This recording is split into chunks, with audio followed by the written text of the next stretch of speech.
जय श्री राम। एक बार गोस्वामी जी से किसी ने पूछा कि कभी कभी मन विचलित हो जाता है तो भगवान का नाम लेने का मन नहीं करता, फिर भी भगवान का नाम ले ही लेते हैं, तो क्या इसका फल हमें प्राप्त होगा? तो गोस्वामी जी ने कहा कि तुलसी मेरे राम को रीझ भजो या खीज, भौम पड़ा जामे सभी उल्टा सीधा बीज। अर्थात किसान जब खेत में बीज डालता है तो वह यह नहीं देखता कि बीज सीधा पड़ा है या उल्टा पड़ा है, लेकिन कालांतर में फसल उग ही जाते हैं। उसी प्रकार भगवान का नाम जैसे भी लो उसका फल हमें अवश्य प्राप्त होता है।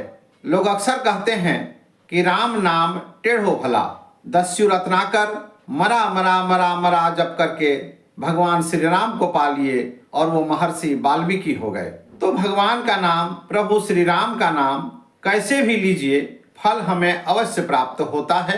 लेकिन फिर भी रामचरितमानस पढ़ने के कुछ नियम भी हैं। वैसे तो रामचरितमानस आप कभी भी किसी भी समय पढ़ सकते हैं, लेकिन यदि आप संकल्प लेकर के रामचरितमानस का पठन कर रहे हैं तो रामचरितमानस 3 तरीके से पढ़ा जाता है। पहला है संपुट पाठ। यदि आपने रामचरितमानस पढ़ने का संपुट पाठ का संकल्प लिया है तो आपको 24 घंटे के भीतर रामचरितमानस का पठन समाप्त करना होगा। दूसरा संकल्प होता है नवाहन परायण का। यदि आपने नवाहन परायण का संकल्प लिया है तो आपको 9 दिनों के अंदर रामचरितमानस का पठन समाप्त करना होगा।